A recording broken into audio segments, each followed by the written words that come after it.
Chào bạn, đây là tình cờ nội dung của video hôm nay có thể đào sâu hơn về vấn đề của video tuần trước. Cụ thể là chúng ta nên làm thế nào để thích ứng với xã hội tư bản. Có một hội viên hy vọng mình nói về cuốn sách Làm việc chủ nghĩa tiêu dùng và nghề nghèo mới của nhà xã hội học Zygmunt Bauman. Cuốn sách này chính là trình bày rằng trong xã hội tư bản của bây giờ, chủ nghĩa tiêu dùng đã trở thành một phương tiện làm người ta tự nguyện cố gắng làm việc và làm người ta thấy nghề nghèo là không đáng thông cảm. Đó là một trạng thái tha hóa. Zygmunt Bauman là một người Do Thái được sinh ra ở Ba Lan, cũng từng có tham gia Hồng quân, vốn là một học giả rất nổi tiếng ở Ba Lan, nhưng đến những năm 1960 có di dân ra khỏi Ba Lan. Cuối cùng làm thầy giáo và tình cờ ở nước Anh, ông ấy chính là một trong những tổ sư của chủ nghĩa hậu hiện đại, kiểu chủ nghĩa Marxist, cụ thể là dự gen lý thuyết của Karl Marx để phê phán nhiều thứ của xã hội tư bản, nhưng không có kế hoạch thay thế thể chế sáng có. Cái mà gọi là chủ nghĩa hậu hiện đại, nói nôm na là chỉ các loại ý tưởng mà thiếu niềm tin với chủ nghĩa hiện đại. Cái mà gọi là chủ nghĩa hiện đại, nói nôm na là có niềm tin rằng xã hội nhân loại sẽ càng ngày càng tiến bộ và bình đẳng. Nếu muốn phân biệt một cái rõ ràng dứt khoát, chủ nghĩa hiện đại là có niềm tin vào lực lượng của lý tính công nghệ, chủ nghĩa hậu hiện đại thì thiếu niềm tin. Và cái mà gọi là xã hội tư bản là chỉ một xã hội, trong đó nhà tư bản là giống người có thế lực nhiều nhất và đa số người phải lao động cho nhà tư bản. Theo tác giả Bauman, ngày xưa nhà tư bản hay là những người có quyền lực trong xã hội, họ là sử dụng đạo đức nghề nghiệp kỷ luật người ta để người ta có ý thức rằng một người không nỗ lực lao động và từng lực nâng cao sức sản xuất là một người lười biếng. Sự lười biếng là một chuyện đáng xấu hổ. Chính là vì có nhiều người có ý thức nỗ lực lao động, xã hội tư bản mới được phát triển và duy trì. Tại vì nếu đa số người đều muốn có một cuộc sống dễ dàng, chỉ muốn ở lại nông thôn, trồng trọt lương thực đủ cho sống sót thì được rồi, thì nhà tư bản sẽ không đủ sức lao động cho phát triển sản nghiệp và tích lũy tư bản. Nói đơn giản là xã hội tư bản phải tiêu hao sức lao động của người ta để duy trì và phát triển. Ngày xưa cách làm như vậy có hiệu quả trong xã hội phương Tây, nhưng mà làm lâu rồi cũng sẽ khiến người ta nghi ngờ rằng tại sao tao sinh ra thì phải làm công nhân và nỗ lực lao động cho nhà tư bản. Tao lao động rồi cũng có sẵn tao tài phú cho nhà tư bản. Tại sao nhà tư bản không chia sẻ một chút cho tao? Vì vậy, quan hệ lao động bị coi là quan hệ bóc lột. Kỷ luật người ta nỗ lực lao động bị coi là một hành vi bóc lột. Vì vậy, chủ nghĩa xã hội xuất hiện. Sau đó có phong trào công nhân, thậm chí cái mạng bạo lực. Và vào bây giờ, xã hội tư bản đã không phải duy trì thông qua việc truyền đạt ý thức là lao động là mỹ德, mà là ý thức tiêu dùng là tự do. Theo Bauman, bây giờ xã hội tư bản là truyền đạt một ý thức cho rằng sự tiêu dùng không chỉ đơn thuần là một sự thỏa mãn nhu cầu, mà là một chuyện thực hiện tự do. Trong đó, một sản phẩm được định nghĩa thành một lựa chọn. Một người có năng lực tiêu dùng cho nhiều sản phẩm thì có nghĩa là có năng lực làm nhiều lựa chọn. Một người có nhiều lựa chọn thì có nghĩa là có không gian tự do lớn. Một người không thể lựa chọn nhiều thì có nghĩa là có không gian tự do nhỏ. Đó chính là logic cơ bản của chủ nghĩa tiêu dùng. Đó có thể kích thích người ta vì muốn chứng minh mình là một người có tự do, cho nên muốn tiêu dùng cho nhiều thứ. Vì vậy, tự nguyện nỗ lực lao động để kiếm tiền nhiều, để có năng lực tiêu dùng nhiều. Không chỉ là vậy, cũng có thể tạo nên một ấn tượng cho rằng đối với một giai cấp hay một nhóm người nào đó, có một số sản phẩm là mỗi thành viên đều nên sử dụng và có năng lực tiêu dùng. Ví dụ tất cả người trung lưu đều phải và có năng lực tiêu dùng cho xe hơi, không tiêu dùng được thì không xứng đáng tự coi mình là người trung lưu. Hay là tất cả người giàu có đều phải và có năng lực tiêu dùng cho căn nhà lớn, không tiêu dùng được thì không xứng đáng tự coi mình là người giàu có. Và đó dẫn đến một ý tưởng rất đáng sợ. Có một số sản phẩm là dù làm việc với mức lương tối thiểu cũng sẽ có năng lực tiêu dùng được. Nếu một người không tiêu dùng được thì chỉ có thể là vì người đó quá lười biếng hay bản thân mình có vấn đề khác thường. Và đó chính là một định nghĩa cho người nghèo mới. Người nghèo bình thường là chỉ những người không có nhiều tiền, còn người nghèo mới là chỉ những người không có tiêu dùng những sản phẩm mà đa số người đều tiêu dùng được. Ví dụ điện thoại di động, xe máy hay thuê một căn phòng, họ bị phân loại thành một nhóm người giống nhau một cách chung chung. Nói chung là không có cách sống bình thường như đa số người trong xã hội. Không có điện thoại, không có xe máy, thuê căn phòng cũng không được, phải lang thang trên đường hay là không có công việc bình thường. Là giống kẻ khác, người ta sẽ tránh né họ, không quan tâm họ, sợ bị họ liên lụy, họ hình như đã bị trục xuất khỏi xã hội. Tuy trên thực tế, có nhiều người là có lý do đáng thương và bất đắc dĩ. Ví dụ một người nghiện ma túy và một phụ nữ bị người chồng bỏ rơi đều không có năng lực tiêu dùng cho sản phẩm thông dụng. Người nghiện ma túy là không đáng thông cảm lắm. Phụ nữ bị bỏ rơi thì đáng thông cảm, nhưng người ta coi họ là thuộc về nghề nghèo mấy giống nhau, không muốn quan tâm cả hai. Sự tiêu dùng không phải là chỉ vì thỏa mãn nhu cầu cuộc sống, mà là vì muốn chứng minh bản thân mình là một người có tự do. Người nghèo không phải là chỉ người không có tiền, mà là chỉ người không có năng lực tiêu dùng. Đó là vì sao Bảo Mân thấy xã hội tư bản của bây giờ đã bị tha hóa. Thế phải giải quyết như thế nào? Đối với vấn đề của xã hội tư bản, Bảo Mân không có đưa ra đáp án giải quyết, chỉ là tiếp tục miêu tả một cách sâu sắc hơn nữa. Thủ ngữ mà ông ấy sử dụng là hiện đại luật, liquid modernity. Trong video tuần trước, mình đã có giải thích rồi, vấn đề của xã hội tư bản hay nói là văn minh hiện đại, nói nôm na là đa số người đều phải tự lực sống sót trong quan hệ thị trường. Mỗi người không có nghĩa vụ chăm sóc nhau. Hiện đại luật chính là miêu tả rằng có nhiều người đều không mãn nguyện nhiều lắm với tình huống của mình trong quan hệ thị trường, nhưng cũng không thể thoát ra quan hệ thị trường, tại vì xã hội truyền thống đã bị biến mất rồi.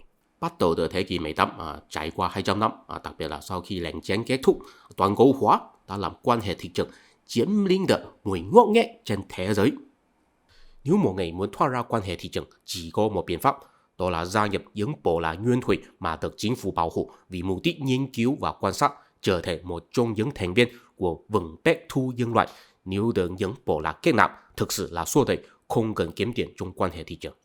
Tuy nhiên, nếu không muốn trở thành người nguyên thủy, một người cũng có thể xuất gia đi tu, nhưng mà phải cầu nguyện rằng có nhiều tín đồ có thể vô tư bố thí cho ngôi chùa mà mình đang ở. Nếu không thì phải tìm cách thu hút tín đồ bố thí, có thể thông qua tuyên giáo hay chủ trì một số nghi lễ, thậm chí biểu diễn, thì dù sao cũng là một hình thức kiếm tiền trong quan hệ thị trường. Trong quan hệ thị trường có nhiều người cảm thấy không mãn nguyện, có nhiều lý do, một người một kiểu. Có thể là thấy số tiền mà mình kiếm được không xứng đáng với công sức mà mình có trả, đó là tình huống của mình. Có thể là thấy công việc không có ý nghĩa mà cảm thấy rất chán nản. Dù sao vì không mãn nguyện cũng không thể thoát ra, đó tạo nên một tâm trạng là nếu tôi thay đổi vị trí của tôi bây giờ, có lẽ sẽ xảy ra sự thay đổi tốt hơn. Có thể là thay đổi công việc, thay đổi nơi làm việc, thay đổi môi trường làm việc. Nếu cái gì cũng không thay đổi được thì chỉ có thể thay đổi tâm trạng làm việc. Dù sao, mỗi khi cảm thấy không mãn nguyện thì sẽ hy vọng có sự thay đổi tốt hơn xuất hiện. Nhưng mà dù thay đổi như thế nào cũng phải sống sót trong quan hệ thị trường. Dù thay đổi như thế nào cũng sẽ không mãn nguyện. Sau đó càng không mãn nguyện thì càng hy vọng có sự thay đổi xuất hiện. Kết quả là dù thay đổi như thế nào cũng không thay đổi được toàn kết cấu. Đó là mỗi người đều phải sống sót trong quan hệ thị trường.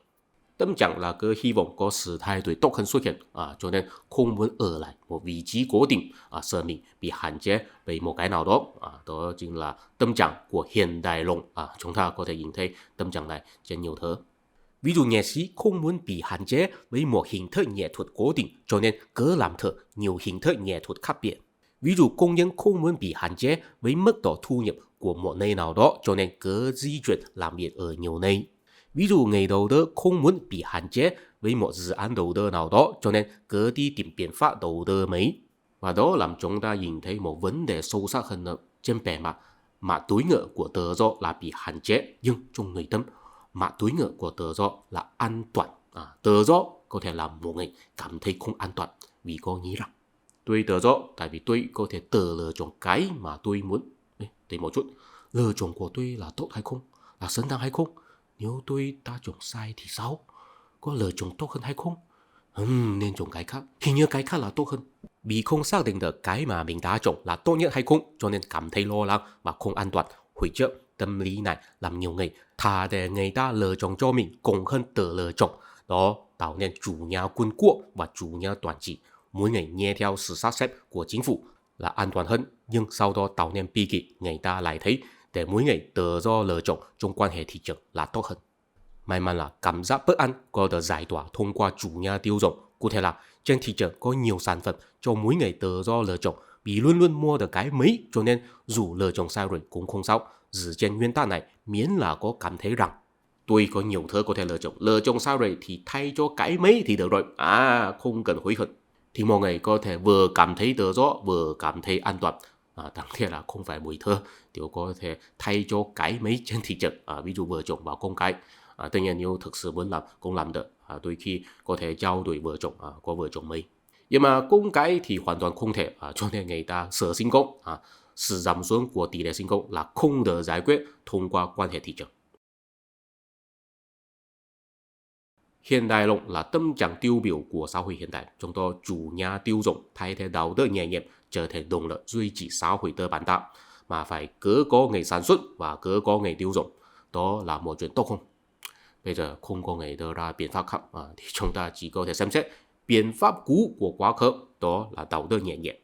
Đạo đức nghề nghiệp là bắt nguồn từ giáo lý đạo đức nền mà xuất hiện sau khi thế kỷ 16, vốn là có nghĩa là một người nếu có thể kỷ luật bản thân mình, siêng năng làm việc thì có thể chứng minh rằng Thượng Đế đã lựa chọn mình và có tư cách lên thiên đường. Nhưng mà chúng ta biết rằng vào thế kỷ 18, châu Âu xảy ra phong trào khai sáng, lý tính thay thế Thượng Đế trở thành căn cứ suy nghĩ, nhưng mà đạo đức nghề nghiệp vẫn được người ta tiếp tục nhấn mạnh, tuy đã tách rời với tôn giáo rồi. Sau đó người ta bảo là đạo đức nghề nghiệp là một ý thức hệ áp đặt công nhân, làm họ ngoan ngoãn nỗ lực làm việc cho nhà tư bản, là một ý thức hệ bóc lột. Thế thì sao?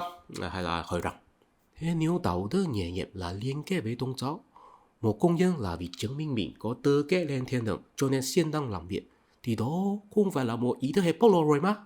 Thế có một điều chớ chứ là phong trào khai sáng, giải phóng tư tưởng khỏi tôn giáo, kích thích người ta nghiên cứu khoa học, cho nên cách mạng công nghiệp xuất hiện, xã hội tư bản phát triển. Kết quả là vì có cuộc sống không liên kết với tôn giáo, người ta lại cảm thấy siêng năng lao động không có ý nghĩa. Thế thì sao? Hay là hỏi rằng, trước khi phong trào khai sáng xảy ra là có cải cách kháng nghị tôn giáo xuất hiện, tại sao có từ rất có tín ngưỡng chuyển sang không có tín ngưỡng? Có một cuốn sách có tên là Người Scotland đã phát minh ra thế giới hiện đại như thế nào, câu chuyện thực sự về một quốc gia nghèo nhất Tây Âu đã tạo ra thế giới của chúng ta và mùi thơ trong đó. Cuốn sách này chính là trình bày rằng phong trào khai sáng thực ra là đầu tiên xuất hiện ở Scotland, nhưng trước khi đó Scotland có xảy ra cuộc cải cách kháng nghị tôn giáo rất dữ dội, tư tưởng của họ rất bảo thủ. Dù sao, tất cả nhà tư tưởng khai sáng ở phương Tây đều là dựa trên lý thuyết của nhà tư tưởng Scotland triển khai việc phê phán hay suy diễn. Chúng ta cũng có thể phát hiện thực ra là người Scotland đầu tiên đuổi ra nhà vua của họ và để quốc hội tự trị, sau đó tạo nên phản ứng dây chuyển tiếp theo. Cuộc cách mạng quốc hội nước Anh là vì người England có học hỏi một ý tưởng của người Scotland, đó là người dân có tự do lựa chọn nhà vua của chính mình. Cuộc cách mạng Pháp là vì người Pháp có học hỏi một ý tưởng của người Anh, đó là con người có tự do tạo nên một dân tộc, nhưng mà không giống với nước Anh, họ trực tiếp phế truất chế độ quân chủ. Cuộc cách mạng Nga là vì người Nga học hỏi một ý tưởng của người Pháp, đó là người ta có tự do tiêu diệt bất bình đẳng, nhưng mà không giống với nước Pháp, họ trực tiếp phế truất quyền tài sản tư nhân. Thế chúng ta có thể phát hiện một quan hệ nhân quả. Người ta bảo là văn minh hiện đại bắt nguồn từ phương Tây, nhưng nói chuẩn hơn nên là từ nước Anh. Nhưng mà nói cụ thể hơn là từ Scotland, thậm chí nói chi tiết hơn là từ vùng đất thấp của Scotland. Tại vì Bourgeoisie và quý tộc ở đây đầu tiên đuổi ra nhà vua của Scotland. Xã hội tư bản làm chúng ta cảm thấy chán nản và bất an. Tuy bây giờ không có ai có thể đưa ra đáp án mà mỗi người đều mãn nguyện, nhưng mà chúng ta có thể đi tìm hiểu là ý thức hệ như thế nào tạo nên xã hội tư bản của bây giờ. Và nguồn gốc của nó chính là ở Scotland của nước Anh. Cái mà gọi là nước Anh chủ yếu có 4 bộ phận: England của Nam Bộ, Scotland của Bắc Bộ, Ireland và Wales của Tây Bộ. Tất cả bộ phận được gọi là Britain. Khi bắt đầu là bộ là Celtic vượt biển Ziger đến Britain vào 3.000 năm trước. Sau đó là bộ là German vào 1.600 năm trước. Cuối cùng là người Norman vào 1.000 năm trước. Người Norman hấp thu quý tộc và bộ lạc ở Britain tạo nên cơ sở nhà nước ở England, sau đó phát triển thành nước Anh mà chúng ta nhìn thấy vào bây giờ. Trong quá trình này có trải qua nhiều đấu tranh, bây giờ ngoài miền Bắc ra, Ireland đã độc lập thành một quốc gia, còn Scotland là vì vào năm 1707 quốc hội của họ thông qua pháp luật liên hợp với England cho nên biến thành một phần của nước Anh. Trước khi đó Scotland có nhà vua của chính mình. Nếu các bạn có quay phim điện ảnh Braveheart thì sẽ biết rằng ngày xưa nước Anh cứ muốn chinh phục Scotland, cuối cùng kích thích quý tộc của họ đoàn kết nhau và đấu tranh với nước Anh. Trong phim, vai trò chính là William Wallace, thật ra đó có khoa trương địa vị của William Wallace. Nhưng vật quan trọng hơn nên là Robert the Bruce, ông ấy là người chân chính đoàn kết tất cả quý tộc ở Scotland và tạo nên vương quốc Scotland. Chính thống hoàng gia của Scotland bắt nguồn từ ông ấy vào năm 1306. Sau đó England và Scotland đôi khi có tranh tranh nhau, đôi khi hòa bình nhau. Có một điều thú vị là England là một quốc gia có được tạo nên là vì quý tộc Norman từ miền Bắc nước Pháp vượt biển chinh phục Britain. Quý tộc Norman là thấy mình là người Pháp, có nhiều nhà vua England cũng thấy mình có tư cách sở hữu lãnh thổ của nước Pháp. Đó là vì sao có chiến tranh trăm năm xuất hiện, có xảy ra câu chuyện của Jeanne d'Arc. Người ta bảo là nước Anh luôn luôn xâm lược nước Pháp. Jeanne d'Arc kích thích người Pháp đoàn kết nhau để chống cự người Anh tạo nên ý thức dân tộc nước Pháp, thật ra nói chuẩn hơn, chiến tranh trăm năm nên là hai thế lực quý tộc của nước Pháp giao chiến nhau chỉ là trải qua trăm năm rồi. Quý tộc Norman không chinh phục được khu vực nước Pháp, sau đó bất đắc dĩ phải bỏ qua trách nhiệm chỉ thống trị Britain. Trong quá trình này, quý tộc Scotland chính là luôn luôn hợp tác với người Pháp để đấu tranh với nước Anh. Bây giờ chuyển sang nói tình hình của Scotland trước thế kỷ 18. Scotland có hai khu vực, vùng núi và vùng đất thấp. Thủ đô của vương quốc Scotland là Edinburgh ở vùng đất thấp.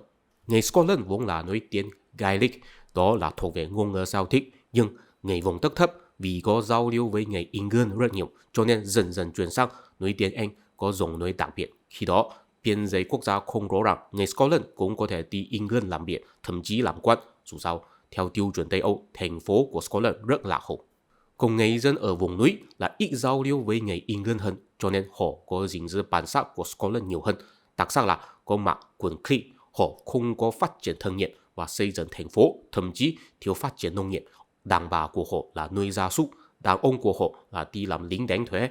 Người Scotland vùng núi là chiến sĩ rất đáng sợ ở châu Âu, nhưng họ bị coi là man di. Sự thay đổi là xảy ra vào thế kỷ 16. Khi đó, cuộc cải cách kháng nghị đầu tiên xảy ra ở nước Đức.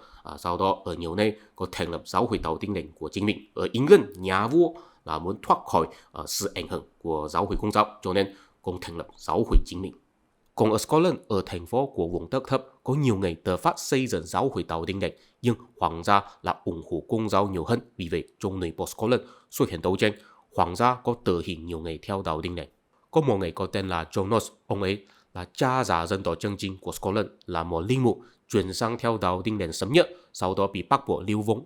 Khi ông ấy đi đến Geneva, có cảm mạ với John Calvin, tổ sư của giáo hội trưởng lão. Từ đó, John Knox xác định và quyết tâm sẽ quảng bá giáo hội trưởng lão ở Scotland trong tương lai. Đến năm 1559, John Knox quay trở về Scotland, lãnh đạo người theo Đạo Tin Lành, phát động cách mạng, thành công đuổi ra hoàng gia khỏi thủ đô Edinburgh, đoàn kết người theo Đạo Tin Lành, cùng nhau xây dựng giáo hội trưởng lão, sau đó làm quốc hội chính thức chấp nhận giáo hội trưởng lão là quốc giáo của Scotland. Sau đó nhà vua Mary bất đắc dĩ phải chấp nhận.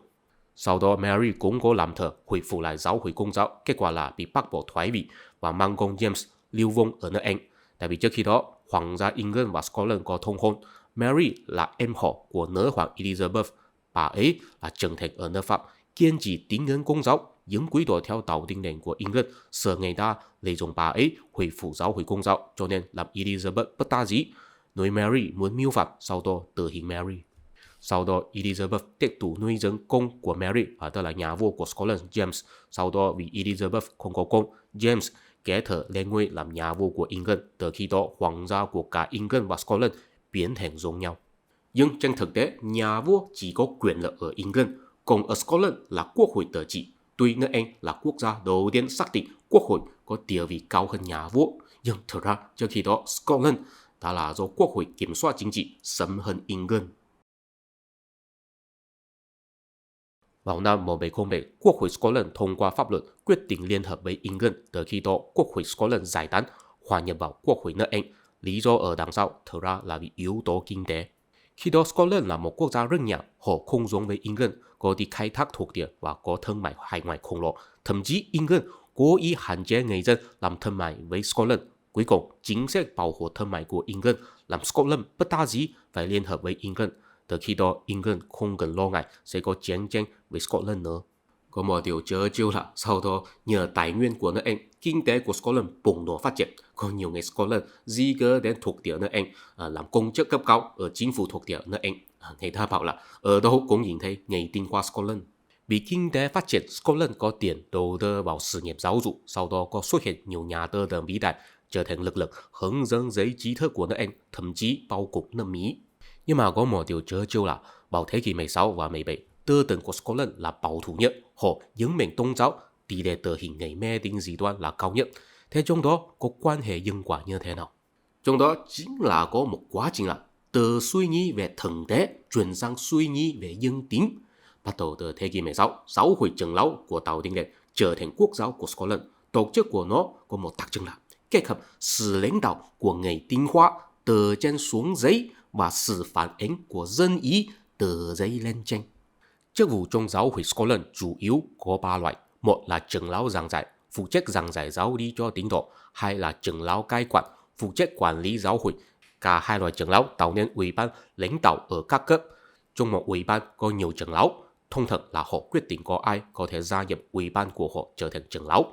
Còn ở giáo xứ congregation có nhiều phó tế deacons, thông thường họ là do tín đồ tự lựa chọn ra, họ chịu trách nhiệm về các dịch vụ cụ thể như giúp đỡ người nghèo, chăm sóc bệnh nhân và các công tác từ thiện khác. Tại vì theo giáo lý của Đạo Tin lành, dự gen lý tính con người có thể tự hiểu biết luật pháp của thượng đế, vì vậy trưởng lão của Scotland không chỉ có trách nhiệm duy trì tín ngưỡng của tín đồ mà phải hướng dẫn tín đồ tự suy nghĩ giáo lý. Kết quả là họ miễn phí dạy tín đồ dựng chớ, làm họ có năng lực được đọc kinh thánh. Vì vậy tỷ lệ biết chớ của Scotland là cao nhất ở toàn nước Anh. Cùng những trưởng lão cũng rất nghiêm túc, họ luôn luôn tranh cãi và biện luận nhau về bài văn trong kinh thánh. Họ thực sự tin rằng bài văn trong kinh thánh đại diện chân lý của thế giới. Vì vậy Scotland có tư tưởng bảo thủ nhất ở nước Anh. Nhưng mà trải qua 150 năm, Scotland thì biến thành nguồn cội của phong trào khai sáng châu Âu. Tại sao kỳ vậy? Tại vì giáo hội trưởng lão có truyền thống phản đối quyền uy và dân mình tự trị. 150 năm trước, người Scotland là vì có tín ngưỡng cho nên phản đối quyền uy của nhà vua và công giáo. Sau đó họ thực lực nghiên cứu kinh thánh, có bồi dưỡng ra phong khí thích biện luận và đọc sách. Dù là giai cấp nào đều thích đọc sách. Kết quả là trải qua 150 năm, họ có tích lũy nhiều kiến thức, lại vì có kiến thức cho nên phản đối quyền uy của tôn giáo.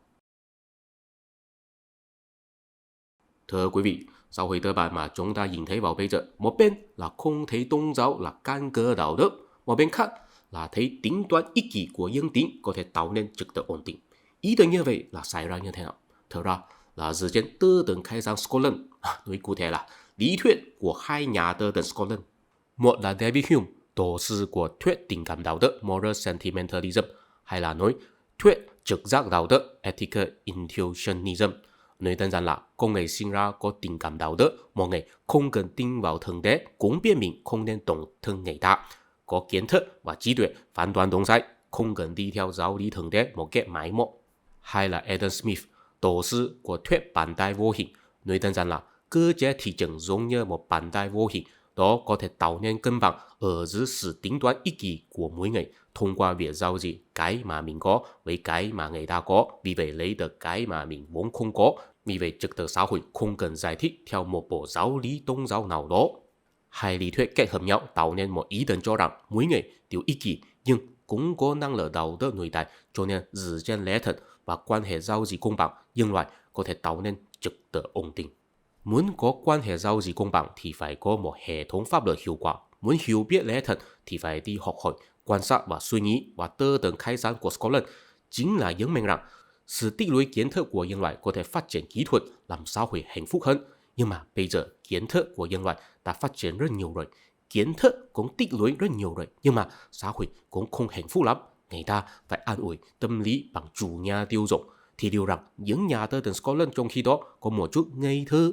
Có thể phát hiện rằng giáo dục hiện tại có một điều là khác biệt với giáo dục mà những nhà tư tưởng Scotland chủ trương.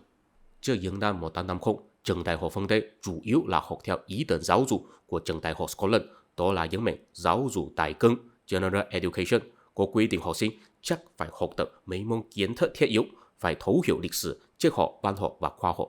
Nhưng mà sau những năm 1850, phương Tây chuyển sang học theo ý tưởng giáo dục của trường đại học nước Đức, đó là những mệnh huấn luyện kỹ năng chuyên nghiệp. Ngoài môn chuyên nghiệp ra, học sinh có thể tự do lựa chọn môn kiến thức mà mình thích. Vào năm 1885, có một cuộc tranh luận diễn ra. Một bên là James McCosh, hiệu trưởng của trường đại học Princeton. Princeton là do di dân Scotland xây dựng, giáo trình là sao chép từ trường đại học Edinburgh của Scotland. James McCosh chính là một nhà tư tưởng đi theo truyền thống khai sáng Scotland. Còn một bên khác là Charles Eliot, hiệu trưởng của trường đại học Harvard. Charles Eliot chủ trương để học sinh tự do lựa chọn môn kiến thức, còn James McCosh phản bác rằng đó sẽ làm học sinh có cơ hội lấy biến, mỗi môn kiến thức chỉ biết một tí, không thể hình thành một nhận thức tổng thể, sẽ hiểu rõ về thế giới. Dù sao, kết quả là đa số trường đại học đều chuyển sang để học sinh tự do lựa chọn môn kiến thức. Tuy luân lý đạo đức của xã hội cơ bản là dựa trên tư tưởng khai sáng Scotland, nhưng ý tưởng giáo dục Scotland cũng bị bỏ qua. Thế liệu rằng đó là vì sao xã hội bây giờ có nhiều vấn đề? Tại vì ta không bồi dưỡng ra năng lực mà tư tưởng khai sáng Scotland thấy có thiết yếu thì là năng lực gì? Theo James McCosh, việc quan sát, đích thân và trải nghiệm thực tế hai cái này mới là nguồn chủ yếu của kiến thức. Ý thức của nhân loại dường như một cửa sổ mà có thể nhìn xuyên hiện thực và cái tôi. Nhân loại phải trau chuốt năng lực bẩm sinh là nắm bắt cái tôi và hoàn cảnh bên ngoài, phân biệt đúng sai. Nói tóm lại là trực giác đạo đức. Thưa quý vị, tuy Scotland là một phần trong nước Anh, nhưng họ có hệ thống tư pháp độc lập. Bây giờ, hệ thống tư pháp của đa số quốc gia chủ yếu có hai nguồn. Một là thông luật của nước Anh, tòa án phải phán quyết theo tiền lệ nhiều hơn điều luật. Hai là dân luật của đại lục châu Âu, tòa án phải phán quyết theo điều luật nhiều hơn tiền lệ. Còn Scotland có kết hợp hai nguồn. Ngày xưa, người Scotland là đi nước Pháp học hỏi luật pháp, họ vốn là đi theo truyền thống dân luật của đại lục châu Âu. Nhưng vì có giao lưu với người Anh, họ cũng có nhìn thấy sự quan trọng của tiền lệ. Kết quả là thẩm phán Scotland có quyền lý giải điều luật tự do hơn đại lục châu Âu, có thể lấy lẽ thần làm căn cứ phán quyết, trong đó chính phải có trực giác đạo đức thuần thục. Cái trực giác đạo đức cụ thể là gì? Nếu muốn tìm nhớ rõ ràng thì rất khó, có bao gồm nhiều thứ. Nói đơn giản là có kinh nghiệm và biết đạo lý. Ví dụ một người làm thương mại, khi bắt đầu là dễ bị lừa đảo, nhưng sau đó dần dần khó bị lừa đảo, có năng lực phát hiện ai là người lừa đảo, ai là đáng tin cậy. Khi giao tiếp với khách hàng, có biết nên làm thế nào để gìn giữ khách hàng, cũng biết phân biệt khách hàng nào là không đáng gìn giữ. Khi có tranh cãi với khách hàng, biết nói đạo lý thuyết phục khách hàng khi người ta hỏi rằng tại sao ông biết những đạo lý là dựa trên lý thuyết nào. Ông tự nhiên trả lời rằng không có dựa trên lý thuyết nào, chỉ là thấy rằng đa số người đều sẽ thấy đó có hợp lý. Khi người ta hỏi rằng tại sao ông biết người đó muốn lừa đảo, có chứng cứ không? Ông tự nhiên trả lời rằng là không có chứng cứ, chỉ là cảm thấy người đó có khả năng cao muốn lừa đảo. Không cần dựa vào lý thuyết, cũng không cần có chứng cứ, nhưng có tự tin phán đoán đúng sai. Năng lực như vậy chính là trực giác đạo đức, không có một hình thức bùi dân cố định. Chỉ có thể khẳng định rằng khi một người có đọc nhiều sách, tiếp xúc nhiều thứ, luôn suy nghĩ kỹ càng thì sẽ tự nhiên nâng cao trình độ của trực giác đạo đức của chính mình. 250 năm trước, khi những nhà tư tưởng Scotland nói rằng dựa trên cơ chế thị trường và lẽ thật, người ta có thể tạo nên trật tự ổn định. Thật ra phải có một tiền đề là trình độ trực giác đạo đức của người ta trong trật tự này phải na ná nhau. Tại vì cái mà gọi là lẽ thật, thật ra là sự phán đoán mà đa số người sẽ làm. Sở dĩ đa số người sẽ có phán đoán giống nhau, một phần là vì nhân loại có thiên tính na ná nhau, một phần khác là vì có giáo dục và kinh nghiệm na ná nhau. Vấn đề của xã hội tư bản chính là phân công lao động quá nhiều, phân hóa giai cấp quá nhiều, sau đó trần đại họ thậm chí cổ vũ tự do phát triển chuyên nghiệp. Vì vậy, đa số người sẽ không thấy thế giới này có sự liên quan tổng thể, tức là không thấy trên thế giới này có một số đạo lý là có thể thông dụng cho nhiều thứ, cũng không biết thế giới mà mình đang sống là hình thành như thế nào. Dường như là bỗng nhiên bị bỏ vào một thế giới chưa biết, không có cái nào đáng tham khảo hay làm căn cứ. Vì vậy, khi cho mình tự do lựa chọn thì sẽ cảm thấy bất an, phải dựa vào một ảo tưởng là mình luôn luôn có thể làm lựa chọn mấy để giảm bớt tâm lý bất an. Theo ý kiến cá nhân mình, nếu một người có trình độ trực giác đạo đức cao thì nên không chỉ tự tin với phán đoán đúng sai của mình, cũng sẽ tự tin với lựa chọn của mình, thậm chí biết rằng dựa trên tình huống của chính mình có bao nhiêu lựa chọn có thể làm. Thế đã biết mình chỉ có những lựa chọn như vậy rồi, dù đều là lựa chọn không tốt lắm thì cũng phải chịu. Thế có gì đáng bất an? Nhiều nhất chỉ là đáng buồn thôi. Nhưng mà dù sao trước khi đó phải bồi dưỡng ra trực giác đạo đức của chính mình. Trong một thế giới là không có một bộ giáo lý cố định làm căn cứ. Sự ngu ngốc là một tội lỗi.